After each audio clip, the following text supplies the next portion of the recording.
That being said, much of my work and my research is interested in how we read the history of the West. And that's what my presentation is briefly going to be about today, which is a reflection of order, chaos, and future within a philosophy of history.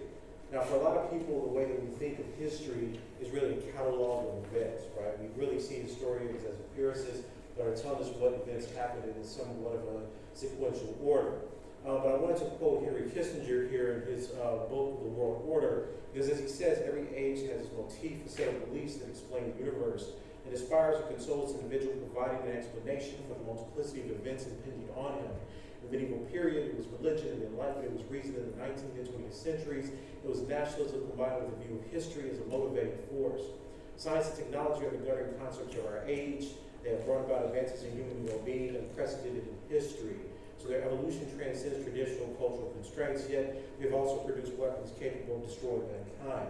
Now, it's really interesting because what Kissinger sees here is a problem for the West. Right? In his 2014 book, he's asking what we think of as order, and where he once believed that there was a system of order that could be taken from the West and the notion of democracy and government, central federal government in many ways. He sees Europe backing away from that with the EU, decentralized states. So he says there's a new mission for the United States. Now, Kissinger, instead of just being a right-wing crazy person, is actually pretty immersed in philosophy of history. He's read Toynbee and he's read Spengler. And that's really fascinating when you read this quote. So what he argues here is that the way that we think about history, especially the future orientation of history, is trying to make sense not of the events, but the purpose by which they unfold. So for those of you who read Hegel, this is constant process, or dialectical process by which events are pushed towards something. Now, Kissinger is going to disagree with Hegel because he doesn't think that this is going to be a fait accompli that's determined by God. Rather, he thinks that nations are making meanings to try to get their own existence to define themselves. And that's why this is so especially important. He says, look, the cryptic fragments from remote antiquity reveal the view of human condition as irredeemably marked by change and strife. These are important concepts for Kissinger, largely his influence from Spengler. One order was fire-like, kindling in measure and going out in measure, with war and the father of king of all creating change in the world. But the unity of things lies beneath the surface. It depends upon a balanced reaction between opposites. So the goal of our era must be to achieve that equilibrium while restraining the dogs of war. We have to do so along the rushing stream of history. The well-known metaphor for this is in the fragment conveying that one cannot step twice in the same river, basically like Herodotus. History may be thought of as a river, but its waters will be ever-changing. Long ago in youth, I was brash enough to think myself able to pronounce on the meaning of history. I now know that history meaning is a matter to be discovered and not declared. What Kissinger is referring to is his undergraduate dissertation. As a young man, Kissinger actually laid out the problem of necessity and freedom as the foundation of one's existential presence in the world. Now, this means that the ways that individuals see themselves is as an antagonistic force between what is fact of the past, the ways we think of things like physics or predetermined natures or aspects of law or humankind, and how a human being makes sense of that.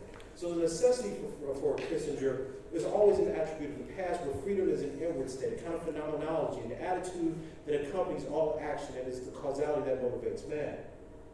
Since every event is not only an effect that was owed to the past, but also an inward experience, as an effect that is ruled by necessity, as an experience that reveals the uniqueness of a personality. This is what Kissinger thinks that nations strive to. This is ultimately the driving force of the West. So for him, as he concludes in his undergraduate dissertation, a philosophy of history testifies to humanity's yearning to understand the fadeness of life, to a mystic drive for the absolute. It's an attempt to give meaning to the very basic questions that we have in existence. So many of us today see the problems of pandemics, of racism, and the rise of ethno-nationalism as a disruption of democracy, a disruption of what we take to be an equal and steady state of the 21st century democratic progress. This is the notion that we have of a liberal order, where our normative values and morals have been thought to progress from that of the old 20th century, where people were killing people simply because they were a different skin color, a different kind of kin. That's not too far from how we imagine things, but that's largely an illusion. What Kissinger points us to is a crisis in the way that we tend to think about the cohesiveness of history.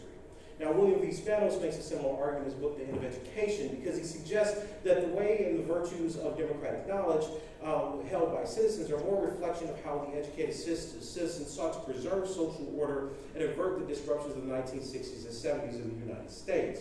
So for the United States, universities have what's called a core curriculum. It's supposed to teach us the values of Western society. This is why we learn Plato. This is why we learn about Hobbes and the social contract theory.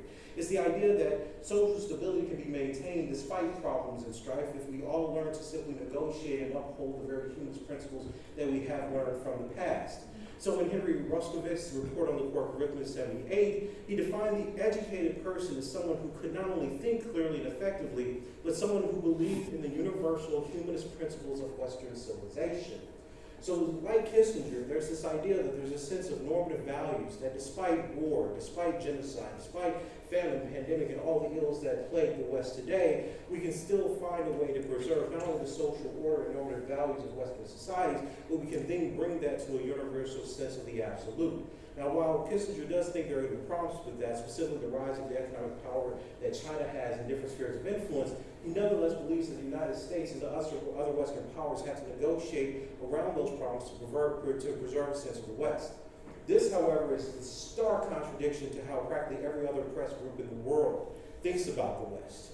The West is not a beacon of humanist salvation. Rather, it is the very birth of tyranny.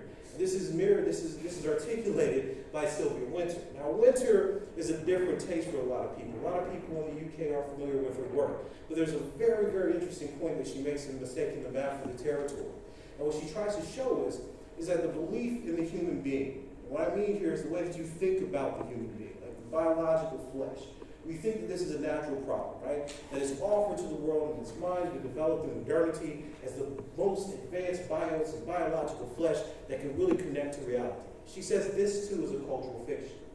Imagine for a moment if what we took to be a biological reality was simply a cultural invention, something that, I don't know, white people who wanted to dominate everybody thought of as saying it had the highest ability of rationality and revelation from God and everyone else was primitive, something like that. So if we thought about that as one particular mode, she's suggesting to us that our current crises, pandemics, capitalism, famine, war, genocides, etc., are not human problems that are universal, but rather endemic to the cultural invention that Europe made. This very much fits with how Spengler and Toynbee are being read with Kissinger.